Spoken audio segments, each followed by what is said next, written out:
Astaghfirullah. Bismillahirrahmanirrahim. Assalamualaikum warahmatullahi wabarakatuh. Alhamdulillah wassalatu wassalamu ala Rasulillah wa ala alihi wa sahbihi wa mawalah wa la hawla wa la quwata illa billahi wa ba'du. Alhamdulillah, di siang hari ini kembali kita bisa duduk untuk bertalabul ilmi. Salawat dan juga salam kita hadiahkan kepada Rasul kita Nabi besar Muhammad sallallahu alaihi wa ala alihi wasallam. Kita lanjutkan kajian kita masih membahas kitab Bahjah Qulubil Abrar yang memuat hadis-hadis singkat dari Nabi namun syarat dengan makna. Dan kita masuk pada hadis ke-33 tentang keutamaan sabar dan menjaga kehormatan diri. Kita baca hadisnya. An Abi Sa'idin Al-Khudri radhiyallahu anhu qala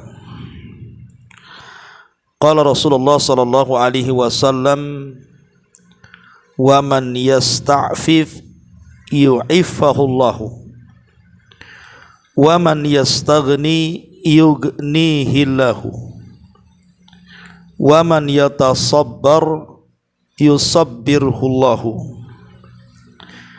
wa ma utiya ahadun ata'an khairan wa awsa'a minas sabri. Muttafaqun alaih.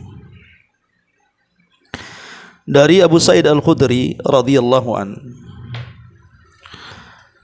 beliau berkata, Nabi SAW bersabda, barang siapa yang menjaga kehormatan dirinya dari meminta-minta, maka Allah akan menjaganya.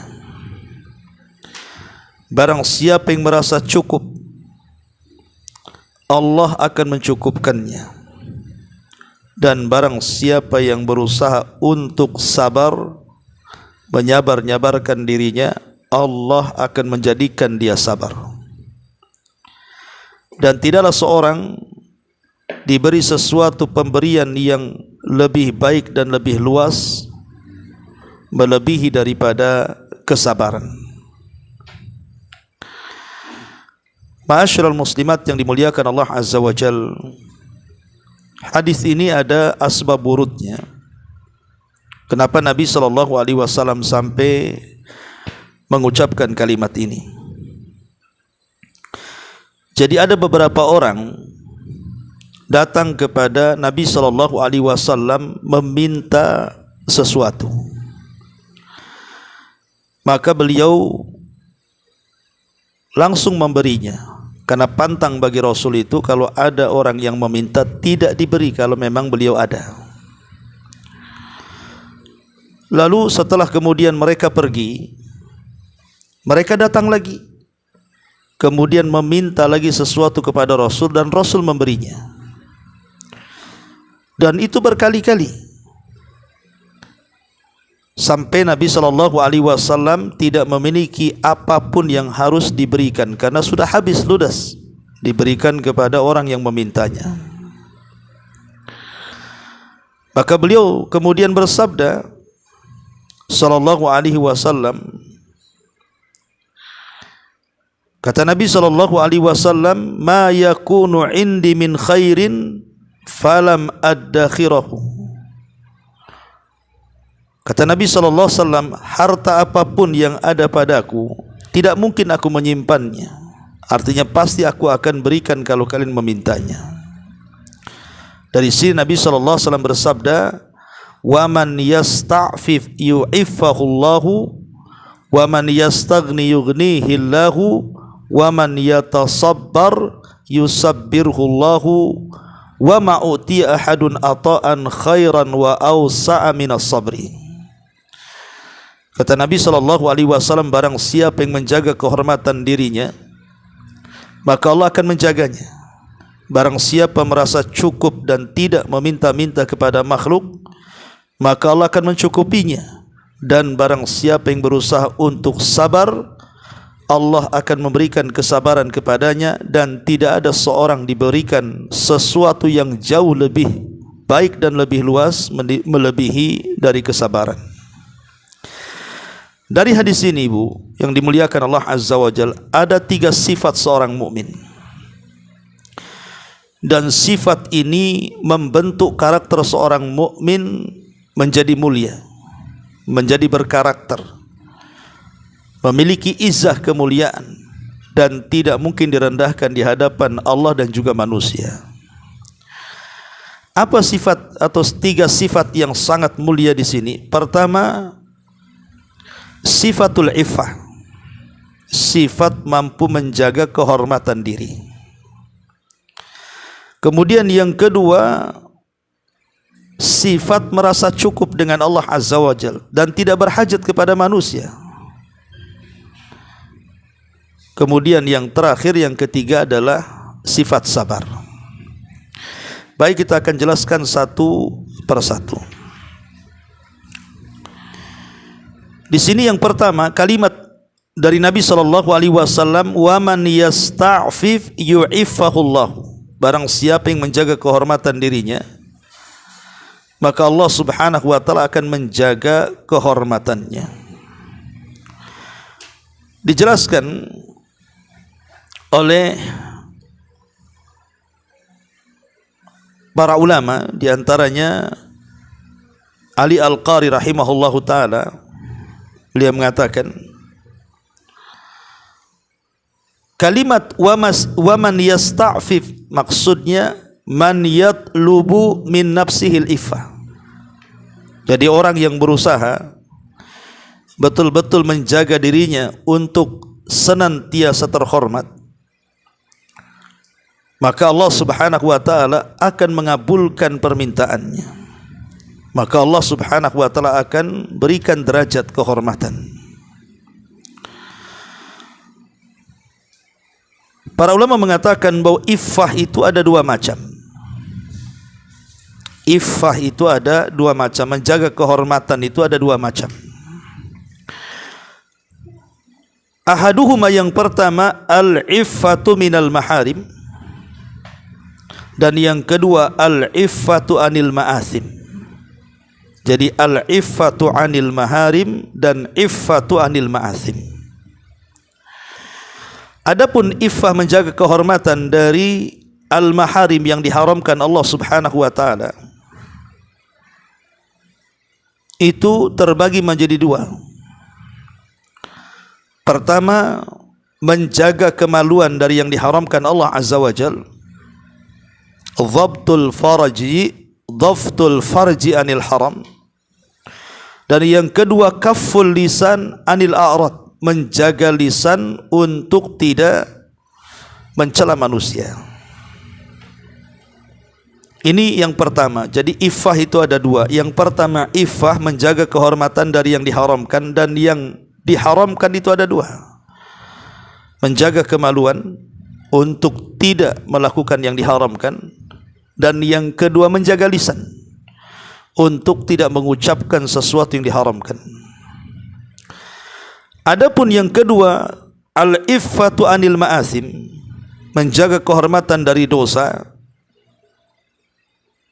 ini pun terbagi 2. Al-kaffu anil mujaharati bidzulmi, tidak melakukan kezaliman secara terang-terangan.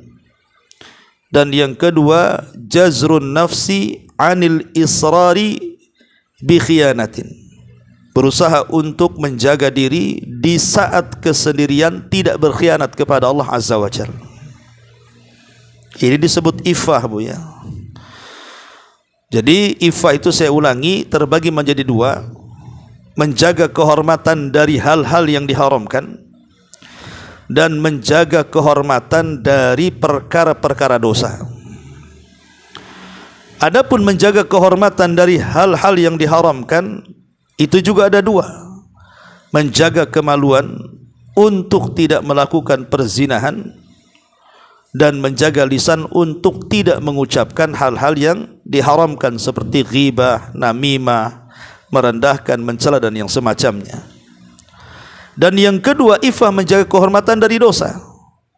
Dan itu pun ada dua, tidak terang-terangan menjauhi, tidak terang-terangan melakukan kezaliman, seperti menyakiti orang dengan lisan, dengan badan dan yang semacamnya, ataupun dia tidak melakukan yang diharamkan, berkhianat kepada Allah saat kesendirian. Dan itu artinya maksiat yang tidak terang-terangan. Lah, kalau orang bisa menjaga dua perkara ini, menjaga kehormatan dari yang diharamkan dan menjaga kehormatan dari dosa, maka kita memiliki iffah, memiliki kehormatan di hadapan Allah dan di hadapan manusia. Masyiral muslimat yang dimuliakan Allah Subhanahu wa taala. Lah, iffah sendiri artinya menjaga kehormatan diri itu juga ada beberapa bentuk yang disebutkan para ulama. Yang pertama, iffatul jawari, menjaga kehormatan dengan menjaga anggota badan dari kepala sampai kaki, seperti menjaga tangan untuk tidak memukul, mengambil, mencuri, ghasab dan yang semacamnya, menjaga kaki untuk tidak melangkahkan ke tempat-tempat yang diharamkan, menjaga mata, menjaga telinga untuk tidak melihat dan yang mendengarkan yang diharamkan, menjaga kemaluan untuk tidak berzina, dan begitu seterusnya. Lah, ini artinya menjaga kehormatan seluruh badan.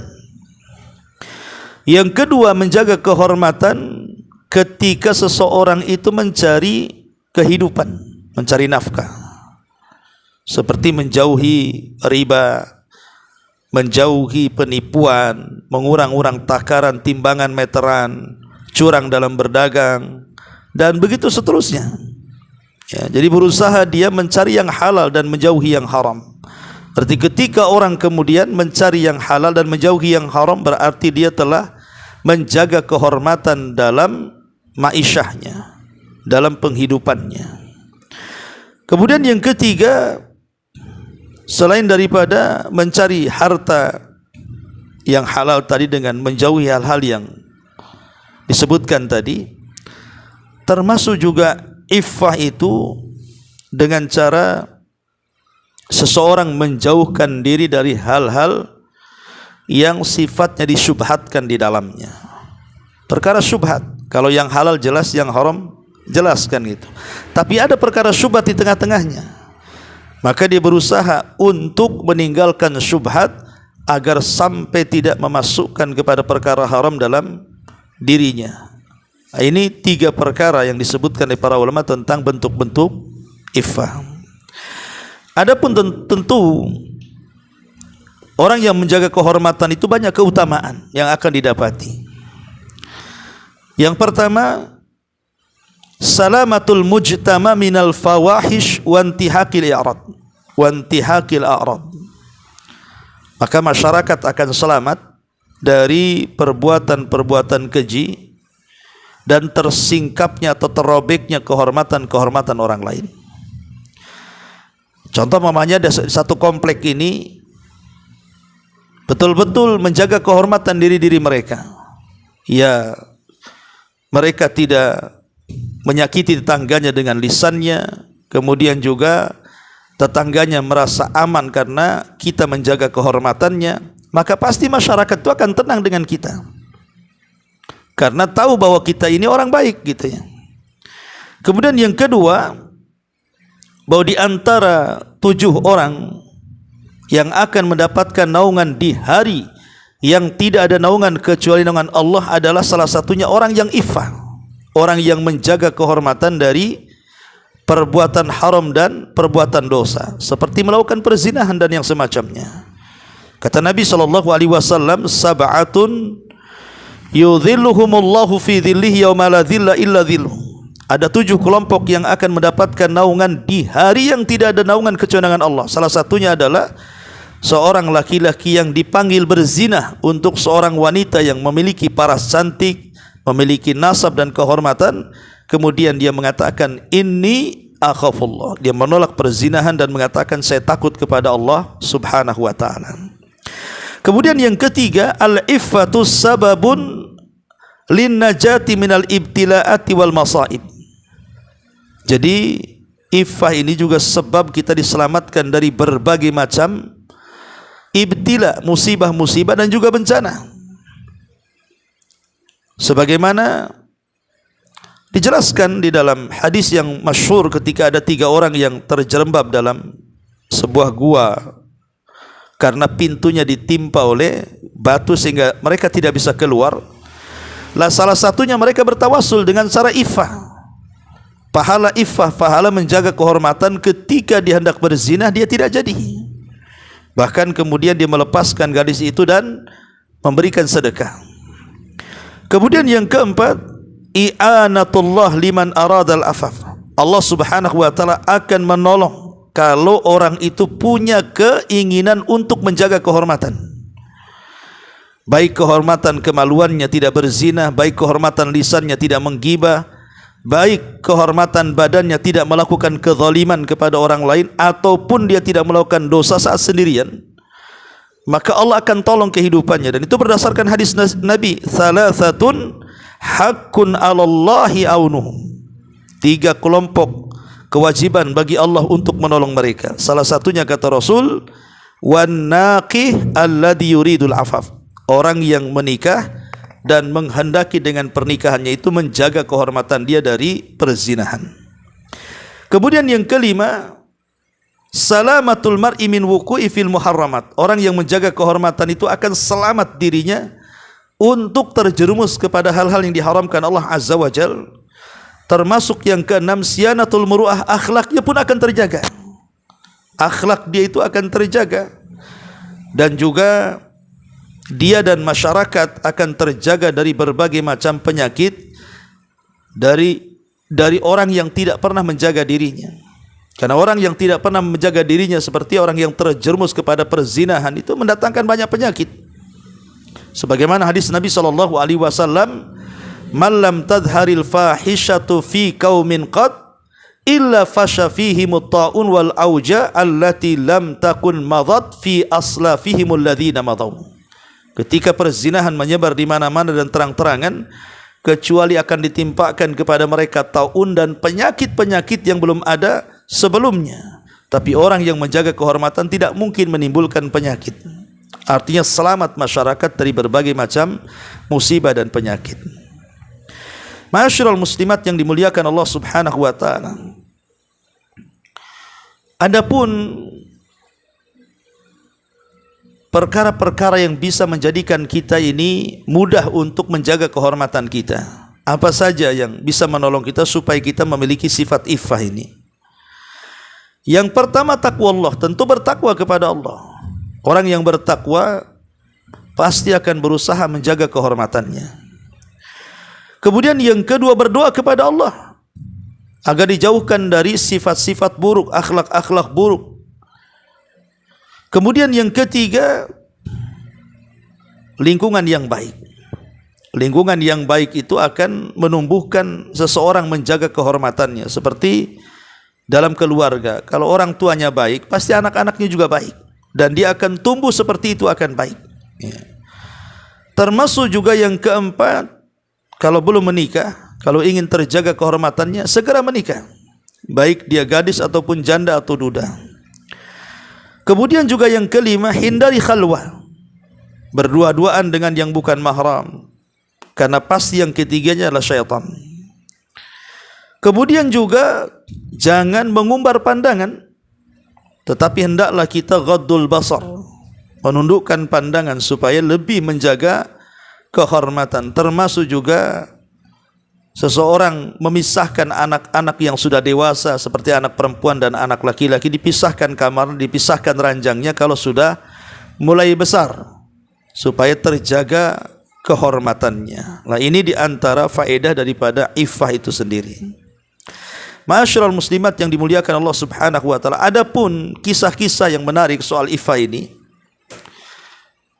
di dalam Al-Quranul Karim kita lihat dalam surah Yusuf, bagaimana kisah Nabi Yusuf alaihi salatu wassalam yang ketika digoda oleh Zulaiha untuk berzina. Tapi kemudian Yusuf menjaga kehormatannya, kemudian menolak dan dia memilih di penjara dibandingkan harus melakukan perzinahan. Lihat bagaimana iffahnya Nabi Yusuf. menjaga kehormatan Nabi Yusuf, tidak mau tertimpa musibah dengan berzina dengan ibu angkatnya Zulaiha, naudzubillah. Ini juga salah satu contoh bagaimana iffahnya Nabi Yusuf, termasuk Rasul kita. Jadi Nabi SAW satu hari dia melihat ada kurma di balik ranjang dia. Ketika hendak dimakan tak jadi. Kemudian Nabi SAW berikan alasannya, karena akhsha an takuna sadaqatun, saya takut kalau yang saya makan ini sedekah, sementara Nabi dan keluarganya tidak boleh memakan sedekah, dan itu iffah, menjaga kehormatan. Ya, jadi inilah yang pertama, sifat yang paling baik adalah al-iffatu, menjaga kehormatan.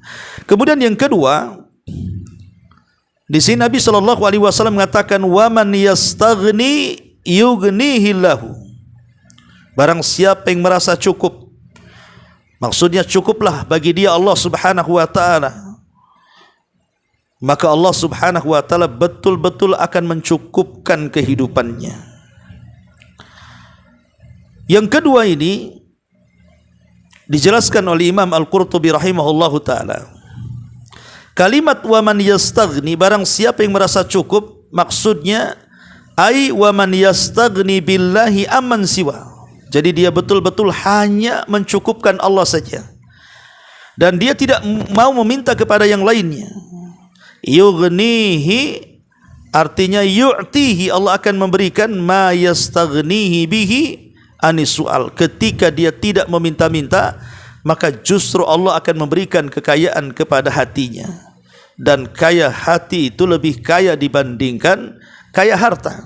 Makanya sering saya contohkan, orang sekaya apapun bu, sehebat apapun kekayaannya, kalau hatinya sempit, dia tidak akan kerasan hidup di rumahnya. Walaupun luas rumahnya, walaupun lapang rumahnya, kalau hatinya sempit, orang itu tidak akan kerasan dalam rumahnya. Tapi kalau hatinya lapang, tidak ada masalah, betul-betul senang dinikmati kehidupan ini, maka sesempit apapun rumah bagi dia itu terasa lapang tuh.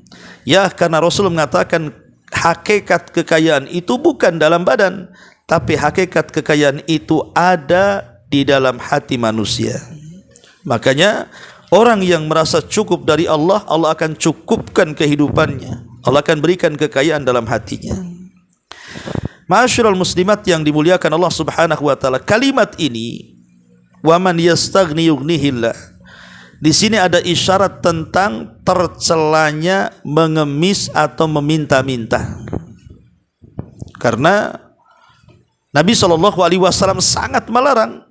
Kata Nabi SAW dalam sebuah hadis yang dihasankan oleh para ulama, ya, man sa'alan nasa fi ghairi musibati, man sa'alan nasa fi ghairi musibati hajatihi faka'annama yaltakimu radfatan. Barang siapa yang meminta-minta kepada orang lain padahal ia tidak sedang dalam kebutuhan mendesak disebabkan musibah, maka seakan-akan dia memakan bara api dalam mulutnya. Dalam riwayat, man sa'ala min ghairi faqrin faka'annama ya'kulul jamra. Barang siapa yang meminta-minta padahal dia tidak fakir, maka seakan-akan ia memakan bara api. Perhatikan hadis ini, ada beberapa faedah. Pertama, bahwa meminta-minta hukum asalnya itu memang terlarang, tidak boleh. Hukum asal ngemis itu tidak boleh. Karena jelas Rasul mengatakan diancam dengan makan bara api tadi. Kemudian yang kedua, Nabi SAW mengatakan bahwa meminta-minta dalam keadaan tidak fakir, artinya tidak darurat, maka ini termasuk dosa besar. Karena ada ancaman di akhirat tadi, dia memakan bara api tadi. Tetapi meminta-minta untuk memperkaya diri sendiri itu pun tercela. Karena Al-Aini, seorang alim, mengatakan man sa'alan nas li ajli at-takatsur fahuwa madmum. Barang siapa yang meminta-minta kepada orang lain untuk memperkaya diri sendiri, maka dia sangat tercela. Tetapi ada sebagian orang yang meminta-minta itu dibolehkan, tetapi dengan syarat. Ingat, meminta-minta itu dibolehkan tapi dengan syarat. Dan syaratnya juga dijelaskan oleh para ulama. Ya, dijelaskan para ulama di antara syaratnya pertama. Kata Nabi SAW, innal mas'alata la tahil illa li ahadi thalathatin. Sesungguhnya meminta-minta tidak halal kecuali bagi 3 orang saja. Siapa 3 orang ini? Rajulin tahammala hammalatan fahallat lahul mas'alah hatta yusibaha thumma yumsik. Pertama, orang yang menanggung tanggungan hutang. Dia halal meminta hingga menyelesaikan tanggungannya, kemudian menahan diri. Jadi kalau seandainya kita punya saudara atau orang tua kelilit hutang miliaran, kita tidak punya apa-apalah, terpaksalah kita bantu orang tua kita yang sedang terlilit hutang itu. Kita jual rumah kita jual sepeda motor kita, mobil kita, akhirnya ludes. Akhirnya tidak punya apa-apa sama sekali. Dan dia pun belum bisa memulihkan ekonominya dia. Maka dia boleh meminta-minta hanya sekedar hajat hidupnya, dan kalau sudah mendapatkannya dia menahan diri. Tidak boleh lagi meminta-minta kalau sudah hajat kebutuhannya terpenuhi. Ini yang pertama. Kemudian yang kedua, kata Nabi SAW, wa rajulin asabathu jaihatun ihtajat malahu fahallat lahul mas'alatu hatta yusiba kiwaman minal aishi. Yang kedua, seseorang laki-laki yang ditimpa musibah pada hartanya, dan boleh baginya meminta-minta sehingga dirinya mencapai kemampuan untuk hidup. Artinya, kalau seandainya ada orang yang tertimpa musibah, tiba-tiba ada tsunami, tiba-tiba ada gempa, tiba-tiba ada banjir, kemudian rumahnya roboh, kendaraannya terkena banjir, ludes kekayaannya, tidak tersisa sama sekali, padahal dulunya dia orang paling kaya. Tapi karena rumahnya, semua perabotannya, semua kendaraannya habis terkena reruntuhan atau terkena banjir atau yang semacamnya, kemudian dia jatuh miskin. Maka dibolehkan meminta-minta orang seperti ini karena dia korban musibah, sampai dia betul-betul mampu untuk berusaha bangkit. Dan kalau dia sudah memiliki pekerjaan, maka stop meminta-mintanya. Ini yang kedua. Kemudian yang ketiga, kata Nabi SAW, wa rajulin asabathu faqatun hatta yaquma thalathatun min dhawil hijah min qaumihi laqad asabat fulanan faqah fahallat lahul mas'alatu hatta yusiba kiwaman minal aishi fama siwahunna minal mas'alati ya qabisah sukhtan yakuluha sahibuha sukhtan yakuluha sahibuha. Kemudian yang ketiga, memang benar-benar fakir. Dia orang miskin, boleh jadi janda tua, tidak punya skill untuk usaha gitu ya. Akhirnya karena sudah tua, tidak punya skill usaha, tidak punya keluarga, dan disaksikan orang situ bahwa memang dia miskin, memang dia fakir, bukan sandiwara, maka orang tersebut dibolehkan meminta-minta sebatas hajatnya. Tapi kalau sudah dia punya usaha, maka berhenti. Tapi kalau tidak, ya terpaksa dia meminta-minta. Nah, ini 3 kelompok ini saja yang boleh meminta-minta. Selebihnya tidak boleh orang meminta-minta. Karena begini ya, ibu yang dimuliakan Allah Subhanahu wa ta'ala, kita tahu bahwa kenapa banyak orang ngemis di jalan-jalan itu coba. Banyak orang yang ngemis kadang-kadang ngetuk-ngetuk ke rumah di lampu-lampu merah, di jalan-jalan perumahan dan begitu seterusnya. Itu kan banyak faktor ya. Ya. Boleh jadi faktor kefakiran, kemiskinan, sulit cari pekerjaan, akhirnya sulit untuk makan, terpaksalah dia meminta-minta dan mengemis. Ya, jadi ataupun faktor ekonomi yang mungkin dia seorang pengusaha kemudian tertimpa pailit, bangkrut dan begitu seterusnya, atau boleh juga musibah sehingga kekayaannya habis. Ya. Atau mungkin faktor-faktor mendadak yang tidak tahu, akhirnya terpaksa dia meminta-minta. Tapi yang jelas bahwa ulama menyebutkan pengemis itu hanya ada 2 jenis saja. pengemis itu hanya ada dua jenis saja. Jenis yang pertama memang betul-betul dia berhajat, seperti yang 3 orang tadi. Maka yang seperti itu dibolehkan sampai hajatnya dipenuhi.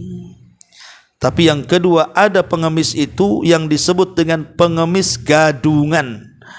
Ya, dia pintar bersandiwara, bersilat lidah, bilang orang miskin padahal rumahnya tingkat 3. Kan ada itu yang viral itu, pengemis yang terkena sorot wartawan, tiba-tiba ditelisik rupanya rumahnya tingkat pula. Motornya besar-besar, bagus-bagus. Padahal ketika kemudian dia ngemis itu, pakaiannya itu robek-robek tuh. Badannya sengaja dicoreng-coreng, dibau-bauin gitu ya, supaya orang akhirnya iba dan memberinya. Inilah yang terancam di banyak hadis Nabi SAW soal bahaya meminta-minta ini. Karena hakikatnya orang yang meminta-minta ini sebenarnya dia miskin jiwanya. Jadi orang yang meminta-minta itu miskin jiwanya. Terkadang ada harta, sudah cukup kan, tapi dia meminta-minta itu karena jiwanya miskin. Dan hakikatnya dia sedang menyakiti diri sendiri dan orang lain kan. Diri sendiri tersakiti, orang lain pun tersakiti. Karena ada orang meminta-minta itu maksa kalau nggak dikasih itu ngomel-ngomel dia, doain yang nggak jelas-jelas gitu ya.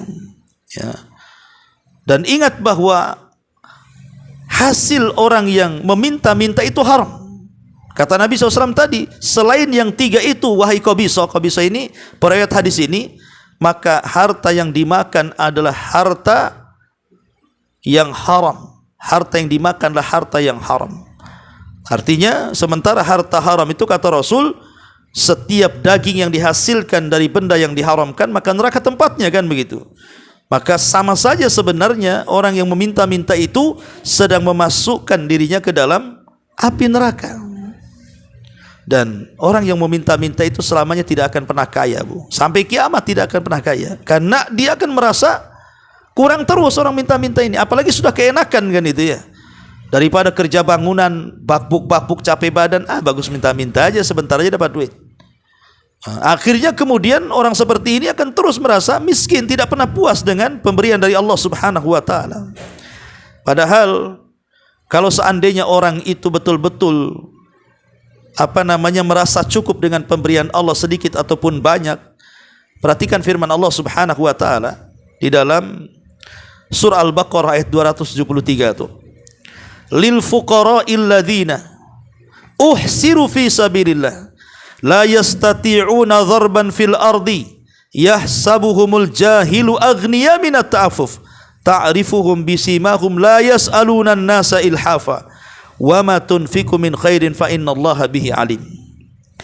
Apa yang kamu infakkan adalah untuk orang-orang fakir yang terhalang usahanya karena jihad di jalan Allah Subhanahu wa taala, sehingga dia tidak dapat berusaha di bumi. Orang lain yang tidak tahu menyangka bahwa mereka adalah orang-orang yang kaya raya, padahal mereka adalah orang yang menjaga diri dari meminta-minta. Engkau wahai Muhammad mengenal mereka dari ciri-cirinya. Mereka tidak minta secara paksa kepada orang lain. Apapun harta yang baik yang kamu infakkan, sungguh Allah mengetahuinya. Lihat bagaimana Allah memuji orang-orang yang tidak meminta-minta. Mungkin orang menyangka kita ini kaya karena tidak pernah mau minta-minta. Ya, kita katakan kaya hati. Kaya hati, mereka tidak tahu ibu itu lagi kesulitan sebenarnya, tapi berusaha mengkaya-kayakan diri, menjaga kehormatannya. Maka ketika kemudian dia menjaga kehormatannya, maka Rasul mengatakan yughnihillahu, maka Allah akan mencukupkan kehidupannya.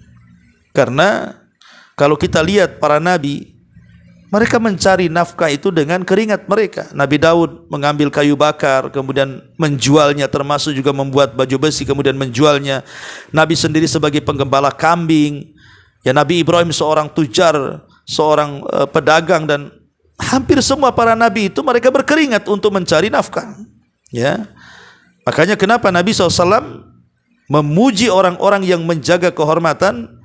Qad aflaha man aslam wa ruziqa kafafan wa qanna'ahu Allahu bima atah. Sungguh beruntung orang-orang yang masuk Islam diberikan rizki yang cukup, dan dia merasa puas dengan apa yang Allah berikan kepadanya. Itu yang disebut dengan qanaah. Ya, ini yang kedua ya. Sifat yang kedua adalah sifat qanaah, merasa cukup dari Allah dan tidak perlu kepada yang lainnya. Dan yang terakhir, Nabi SAW mengatakan, waman yatasabbar yusabbirhullahu, dan barang siapa yang berusaha untuk sabar, maka Allah akan menjadikan dia pun bersabar. Dan sifat sabar ini subhanallah salah satu amalan yang tidak terbatas pahalanya, Bu. Apa sih sabar itu, Bu? Kita sering mengatakan, yang sabar ya. Enggak, saya sabar kok, kan gitu. Apa sih makna sabar itu? Kita sering menyebut kalimat sabar, sabar, sabar. Sabar itu kan bahasa Arab, Bu. Ya. Para ulama mengatakan bahwa sabar artinya khuluqun karimun yamna'u min fi'li ma la yuhsin. Sabar itu akhlak yang mulia yang mencegah seseorang dari melakukan perbuatan yang tidak baik. Jadi sabar itu sebuah akhlak yang mulia yang dengan akhlak itu mencegah orang melakukan sesuatu yang tidak baik. Ini satu pendapat. Ada juga yang mengatakan sabar itu artinya seseorang yang tahammal al-balwa min ghairi syakwa. Dia berusaha untuk sabar ketika ditimpa musibah dan lisannya tidak kemudian mengadu. Jadi orang yang ketika dapat musibah diam gitu ya, lisannya itu tidak mengadu dan menyalahkan, dia yakin dengan takdir, maka itulah yang disebut dengan as-sabru, kata ulama. Itulah sabar. Ya.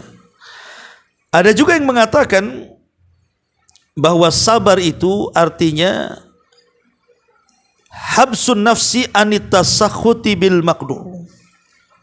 Dia memenjarakan hati supaya tidak marah kepada takdir. Wa habsul lisani anis syakwa, dan juga menahan lisannya untuk tidak mengucapkan sesuatu yang menunjukkan dia menolak takdir. Wa habsul jawari an fi'li ma yaghdabu rabb, dan menjaga anggota badan dari melakukan perbuatan yang dimurkai Allah. Itulah sabar. Jadi hakikat sabar itu ada 3: menjaga hati, menjaga lisan, dan menjaga anggota badan. Di mana menjaga hati artinya menjaga meredam emosi, jangan menyalahkan takdir. Begitu juga lisan tidak memprotes takdir Allah, ataupun menjaga anggota badan untuk tidak memancing kemurkaan Allah subhanahu wa ta'ala. Itulah disebut sabar. Lah sabar sendiri hukumnya wajib, Bu. Orang bersabar itu wajib. Karena sabar itu kalau dalam anggota badan kita itu bimanzilati ra'si, sama dengan kepala. Ibu kalau tidak punya kepala tidak akan hidup. Maka sama dalam beragama, kalau tidak sabar maka akan sulit orang itu menjalankan perintah dan menjauhi larangan. Makanya para ulama mengatakan bahwa as-sabru bimanzilati ra'si, bahwa sabar itu sama dengan kepala dalam badan. Makanya hukumnya wajib, karena sabar itu perintah Allah, wali rabbika fasbir, dan kepada Rabbmu bersabarlah. Jadi wajib hukum sabar itu. Ya. Adapun sabar sendiri terbagi menjadi 3 macam yang ma'ruf sering saya jelaskan. Pertama, sabar ketika melaksanakan ketaatan kepada Allah Azza wa Jalla, dan inilah sabar yang paling tinggi. Berdasarkan firman Allah, ya bunayya aqimis salata wa'mur bil ma'rufi wanha 'anil munkar wasbir 'ala ma asabak. Wahai anakku, dirikan salat, kemudian perintahkan kepada kebaikan dan cegah dari kemungkaran, kemudian bersabarlah dari apa yang menimpa kamu. Kalimat wasbir, bersabar, artinya kita harus bersabar di dalam melaksanakan ketaatan kepada Allah Azza wa Jalla. Yang kedua, as-sabru an irtikabil maksiatillah, sabar ketika meninggalkan maksiat. Sabar ketika ada saudara kita sedang bergibah, enggak mau saya gibah. Sabar ketika ada saudara kita sedang namimah, enggak mau saya namimah. Sabar ketika ada saudaranya suka utang, saya tidak mau utang. Sabar ketika saudaranya melangkahkan kaki ke tempat-tempat maksiat, saya tidak mau. Jadi dia sabar untuk tidak maksiat kepada Allah Azza wa Jal, Maka ini tingkatan yang kedua. Dan yang ketiga, as-sabru ala aqdar al-mu'limah. Sabar ketika Allah memberikan musibah. Sabar ketika ditimpa kemalangan, ditimpa ekonomi yang jatuh, ditimpa kesehatan dengan berbagai macam penyakit dan ujian. Nah, itu namanya sabar di atas takdir namanya. Memang sudah takdirnya, mau diapakan lagi, harus sabar. Ya. Makanya dari sini kata para ulama, manusia terbagi 4 ketika menghadapi 3 kesabaran ini. Ya. Pertama, orang yang sabar di atas ketaatan, kemudian sabar ketika menjauhi kemaksiatan, maka inilah yang paling tinggi kesabaran yang seseorang itu bisa mendapatkan kemuliaan di hadapan Allah. Jadi kalau ibu bisa sabar ketika sholat, ketika puasa, ketika zakat, ketika haji, sabar dia. Atau sabar tidak melakukan ghibah, tidak ini, tidak itu dalam maksiat, maka ini sabar puncak paling tinggi. Kemudian yang kedua, sabar ketika menjalankan ketaatan, tapi tidak sabar ketika maksiat dia. Dia sholat bisa, puasa bisa, haji bisa, tapi masih juga dia kena riba, masih juga kena zina, masih juga kena judi, masih juga kena ghibah, itu ya. Maka sabar yang seperti ini dikatakan zalimu li nafsi namanya, orang yang mendolimi dirinya sendiri. Ya, ini tingkatan kedua nih. Tingkatan yang ketiga, ini yang paling rendah lagi, adalah orang yang bersabar. Dia bisa tidak meninggalkan maksiat. Dia tidak bisa dia enggak ghibah, enggak judi, enggak zina, tapi pula tak solat dia. Ya, dia tak solat, tak puasa. Nah, ini juga sabar hanya di satu sisi saja meninggalkan maksiat, tapi dia tidak sabar dalam ketaatan. Ini lebih jahat dibandingkan yang kedua. Kalau yang kedua itu kan dia masihlah sholat tapi mungkin masih gibah gitu ya, masih sholat tapi mungkin masih zina, masih sholat mungkin masih judi gitu kan. Maka ini masih lumayan, karena perbuatan kebaikannya bisa menghapus perbuatan keburukannya. Lah ini yang ketiga ini, dia bisa tidak maksiat tapi pula tidak melaksanakan ketaatan. Maka masuk dalam kaidah bahwa meninggalkan yang diperintah itu lebih besar dosanya dibandingkan mengerjakan yang diharamkan. Lah yang terakhir ini yang paling celaka ini, sudah tidak sabar ketika melaksanakan ketaatan, dia tidak sholat, tidak puasa, tidak zakat, tidak baca Quran, tidak berzikir, tidak sabar pula dalam maksiat, masih dia zina, judi, macam-macam, ghibah, ngadu domba, zalim. Itu sudah kuadrat itu ya. Nah inilah kondisi manusia, Bu. Kita masuk yang mana nih? Oleh karena itulah maka para ulama mengatakan bahwa ada perkara-perkara yang harus ditekankan, kita sabar di situ. Yang pertama, sabar ketika meninggalkan syahwat. Tekankan masalah syahwat yang diharamkan ini. Kalau hati kita ingin melakukan maksiat, jangan langkahkan. Cari kesibukan yang lain supaya jangan ke situ. Ya, ini yang pertama. Yang kedua, sabar menghadapi kefakiran dan juga menghadapi kesulitan ekonomi. Jangan sampai walaupun saya susah ekonomi, saya enggak mau saya maksiat. Apalagi sampai mencuri, sampai gosok, sampai nipu, main judi, enggak. Saya harus sabar. Saya tetap mencari rizki. Kemudian yang ketiga, sabar ketika berdakwah. Ya, karena dakwah ini pun perlu kesabaran. Kadang-kadang lihat Nabi itu dikatakan gila, dikatakan tukang sihir, dikatakan perangkai syair, dikatakan pemecah belah, macam-macam. Maka orang yang berdakwah juga sama, Bu. Ibu berdakwah kepada keluarga, ada saudara kita mungkin yang belum kenal sunnah, kita dakwai, bisa marah-marah tuh, Bu. Makanya sabar dalam berdakwah, ini juga penekanan. Termasuk juga yang keempat, sabar dengan ucapan-ucapan manusia. Karena manusia itu tidak selamat dari ucapan. Sering saya katakan berulang-ulang, Bu, ibu nggak mungkin selamat dari ucapan tetangga. Pasti saja tetangga itu pasti ngomel-ngomel kan, Bu. Entah nuduh macam-macam, entah gibah, entah bully, entah apa kan gitu. Entah menyakiti, nyelekit ke hati, maka harus sabar ya. Kemudian yang keenam, juga sabar ketika seseorang mendapatkan adza, mendapatkan ujian ketika dia menyampaikan kebaikan. Tiba-tiba kemudian diletakkan kotoran di depan rumah, atau kadang-kadang disamperi kemudian dimaki-maki gitu ya, maka itu sabar, itu tabiat. Kemudian juga diantaranya penekanan sabar adalah ketika mencari rizki, harus sabar, tahan dari yang diharamkan. Karena Rasul yang mengatakan nanti di akhir zaman itu ada orang-orang yang mencari harta itu tidak peduli apakah yang halal atau yang haram, itu tidak sabar artinya. Maka tekankan dalam mencari rizki itu harus sabar, jangan sampai terjerumus kepada yang diharamkan oleh Allah Subhanahu wa taala. Termasuk juga sabar ketika mendapatkan musibah fisik. Mungkin dia budak, mungkin dia buta, mungkin dia pincang, dulunya sehat, kemudian tabrakan, akhirnya patah kakinya, kemudian cacat permanen, atau mungkin matanya terkena apa, kemudian dioperasi, kemudian buta permanen, ataupun mungkin fisik-fisiknya dicacat. Nah, itu harus sabar. Boleh jadi Allah Subhanahu wa taala mengambil nikmat itu, ada hal yang lebih baik bagi dia. Mungkin juga menggugurkan dosanya, mungkin juga mengangkat derajatnya, atau yang lainnya, wallahu alam. Tapi dalam setiap musibah itu pasti ada hikmah.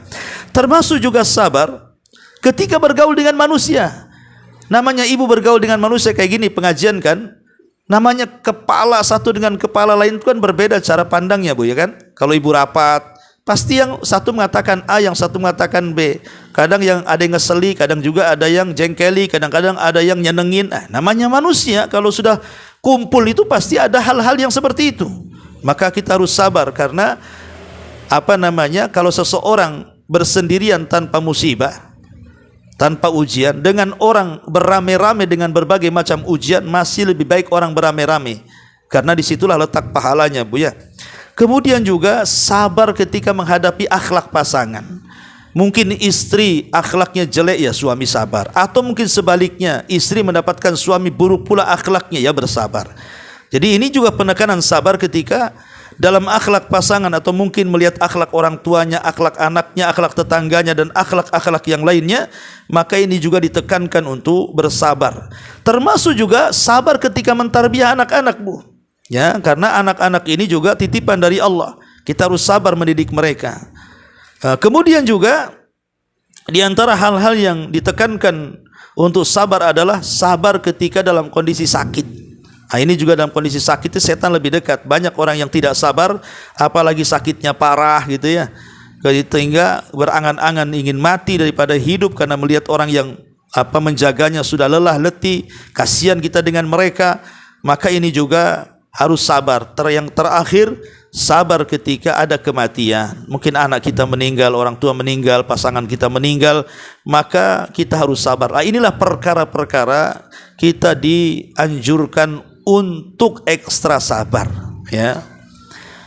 Adapun yang bisa menolong supaya kita lebih, macam mana caranya? Apa perkara-perkara yang supaya kita ini bisa sabar, ya kan?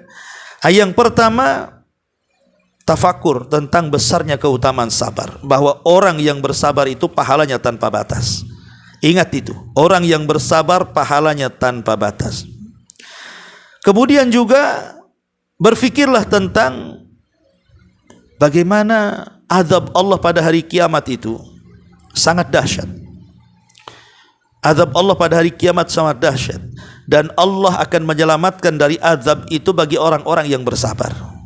Ya, ingat ke situ. Kemudian juga pertebal sifat malu. Malu kepada Allah Subhanahu wa taala, karena sifat malu ini bisa mengantarkan kepada kesabaran. Ketika hendak maksiat tak jadi karena malu. Ketika hendak ghibah tak jadi karena malu. Akhirnya dia sabar. Kemudian juga yang keempat, isti'anah kepada Allah, minta pertolongan kepada Allah agar Allah memberikan kesabaran kepada kita. Kemudian yang kelima, berdoa kepada Allah agar kita diberikan kesabaran. Kemudian yang keenam, tanamkan perasaan cinta dan takut kepada Allah Subhanahu wa taala. Karena kalau orang sudah cinta dengan Allah, takut kepada Allah dan mengharap kepada Allah, maka ini juga mengundang kesabaran. Dan yang terakhir tentunya at-ta'ammul fi sabril anbiya'i wassalihin. Lihat kisah-kisah para nabi, lihat kisah-kisah orang-orang soleh, bagaimana sabarnya mereka. Tidak ada manusia yang lebih sabar dibandingkan para nabi. Lihat kesabaran mereka. Lihat kesabaran mereka, karena orang yang sabar itu pertama Allah akan tolong hidup dia, karena Allah akan bersama orang-orang yang sabar. Wasbiru innallaha ma'as sabirin. Sabarlah kalian karena Allah akan bersama orang yang sabar. Kalau Allah bersama kita, maka Allah akan menolong kita. Yang kedua, akan mendapatkan kebaikan yang banyak. Wala in sabartum lahuwa khairun lisabirin. Kalau kalian sabar, maka akan mendapatkan kebaikan yang banyak bagi orang yang sabar. Yang ketiga, pahala yang tidak terbatas. Innama yuwaffas sabiruna ajrahum bighairi hisab. Orang yang sabar itu pahalanya tanpa batas. Allah angkat derajatnya orang yang sabar itu. Karena Rasul yang mengatakan ma yazalul bala bil mu'min wal mu'minati fi nafsihi wa waladihi wa mali hatta yalqallah wa ma alaihi khati'ah. Dan akan senantiasa bala itu akan menimpa mukmin laki-laki dan perempuan pada diri, anak, harta, sampai dia berjumpa dengan Allah dan tidak ada kesalahan baginya karena dia bersabar. Ya.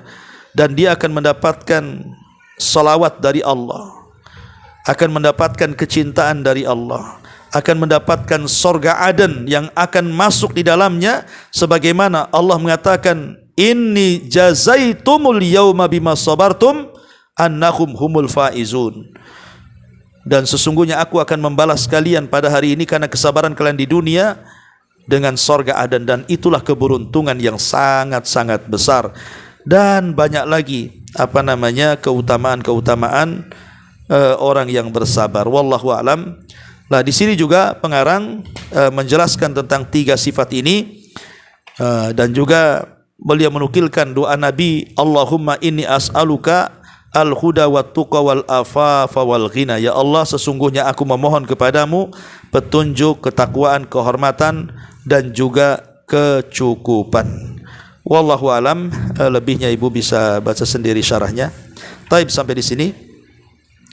Kalau ada yang mau bertanya silakan.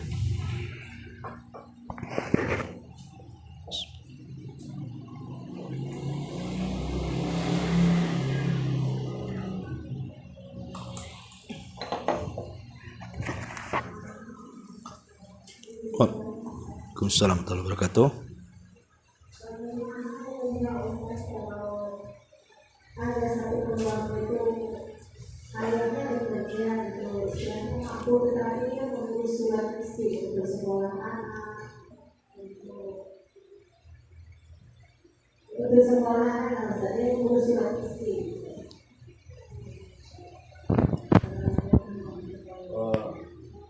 Gimana pula kalau dia orangnya bekerja gitu.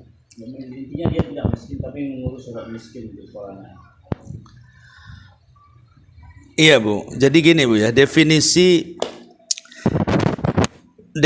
fakir dengan miskin itu beda. Kalau fakir itu sama sekali tidak punya pekerjaan. Contoh umpamanya janda yang sudah renta usia 70 tahun, 80 tahun, sakit-sakitan, tidak ada keluarga, nggak ada apa kan, nggak punya skill juga, itu namanya miskin Bu. Dia nggak punya pekerjaan sama sekali. Tetapi kalau miskin itu dia punya pekerjaan tapi tidak mencukupi. Itulah bedanya. Kalau miskin itu dia bekerja, dia ngojek, dia kerja jadi helper bangunan, dia kerja jadi buruh serabutan, tapi tidak mencukupi keluarganya. Dengan penghasilan itu tidak cukup, itu namanya miskin. Ya, jadi fakir itu lebih rendah dibandingkan miskin. Ya kalau kondisinya memang dia sudah bekerja serabutan, adalah penghasilannya tapi tidak mencukupi untuk keluarganya, hanya untuk makan, pendidikan tidak bisa dan begitu seterusnya, ya saya kira tidak ada masalah kalau masuk pada kategori tadi, kalau memang ada saksi bahwa dia miskin. Kan tadi orang-orang yang boleh meminta-minta ataukah meminta kepada pemerintah atau apa kan, dengan membuat surat kemiskinan itu, kalau disaksikan orang situ dia miskin, RT RW-nya dia tahu dia miskin, ya tidak ada masalah sampai kemudian suaminya bisa bekerja layak dan tidak miskin lagi. Artinya kalau sudah cukup jangan terus diteruskan meminta-mintanya. Apalagi surat miskin padahal dia kaya, itu nipu orang namanya. Ya, jadi seperti itu jawabannya. Ya. Wallahu a'lam.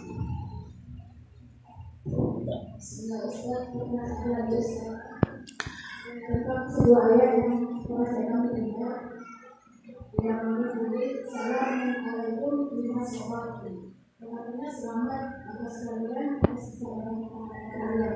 Itu mengapa ketika seseorang masuk surga itu yang dikasih selamat itu kesabaran dan banyak sholat dan akhlaknya. Terus kalau itu saya kaitkan dengan keadaan seorang yang saat yang dibuat hati itu apakah itu apa?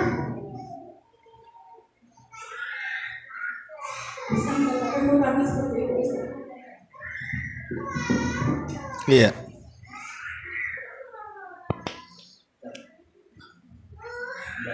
Tentang bersabar dengan kesabaran itu ada ayat yang mengatakan bersabarlah untuk memasuki surga. Dikorelasikan dengan kesabaran menunggu sebuah hati. Oh, karena dia tidak dapat si buah hati belum. Iya. Orang-orang yang masuk ke dalam surga itu salah satu sifat yang banyak memasukkan orang ke surga kan dua, Bu ya. Pertama syukur, yang kedua sabar. Syukur separuh agama, sabar itu separuh agama.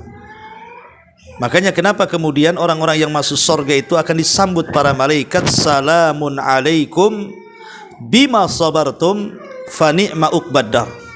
Keselamatan bagi kalian atas kesabaran kalian ketika di dunia, maka surga inilah senikmat-nikmatnya tempat kembali kalian. Karena memang dua akhlak ini, memang syukur dan sabar ini ya memang inilah sempurna manusia. Kalau orang bisa bersyukur, kalau orang bisa bersabar, sempurna orang ini. Karena dua perkara ini kalau satunya diingkari, kufur nikmat, satunya juga tidak sabar, akhirnya menjadi tasakhut, menolak takdir Allah Azza wa Jalla, tidak sabar beribadah, tidak sabar meninggalkan maksiat, maka dia akan jadi orang jahat. Ya. Jadi sabar itu memang akhlak yang luar biasa, dan itu akhlak para nabi. Sampai-sampai Rasul ditegur oleh Allah Subhanahu wa taala, isbir kama sabara ulul azmi minar rusul. Hai Muhammad, sabar kamu sebagaimana ulul azmi dari kalangan Rasul, mereka telah bersabar. Ya.